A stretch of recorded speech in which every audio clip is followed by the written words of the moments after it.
Sige! Subukan mo magpakamatay! Pag nagpakamatay ka, babariling kita! Tama ba yun? Ewan ko. Sige! Subukan mo! Ako? Maawa po kayo sa akin. Huwag niyo akong barilin. May asawa po ako. May mga anak. Maawa po kayo sa akin. Walang yaka. Ang lakas ng loob mong tumalon, pero sa bala takot ka. Sige! Doon sa presinto! Maawa po kayo sa akin. Maawa po kayo sa akin. Maawa po kayo Sa akin ka maawa, walang yaka. Inuhubaran mo ko eh. Papatayin talaga kita eh. Doon sa presinto! Tarantado.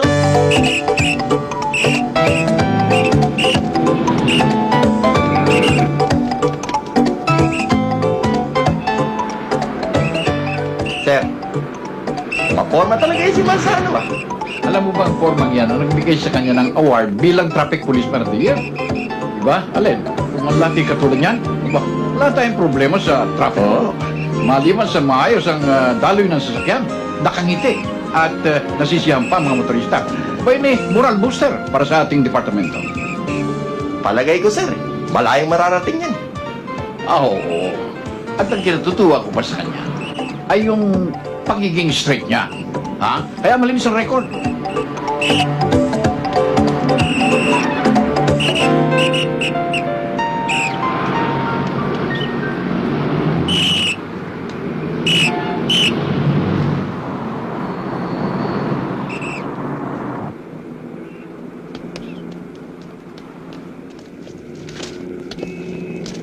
Lisensya.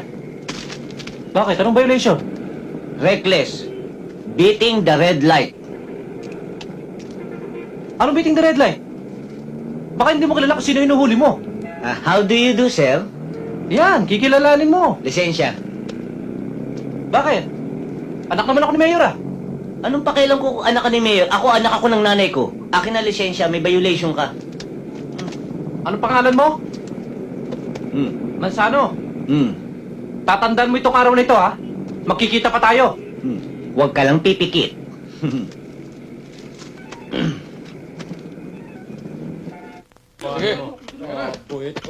Dun, natatandaan ba si Rico? Yung inaanak mo nag-aral sa street. Ito ba? Ang laki-laki na nito.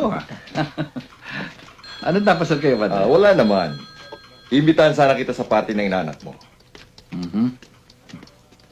Aha. Pa, ayun yung pulis na humuli sa akin oh. Ha? Sano? Sandra.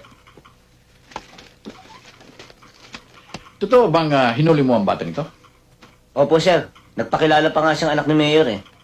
Kahit na sinabi niyang anak ko siya, tinuluyan mo pa rin. Opo. Hindi ka ba natatakot na kung makarating sa akin ang ginawa mo, may mangyayari sa'yo? Hindi po. Dahil alam ko pong tama nga akong ginagawa. At kung sakasakaling lumabag siyang muli sa batas ng trapiko, ay huhulihin ko pa rin siyang muli. Nakita niyo na pa?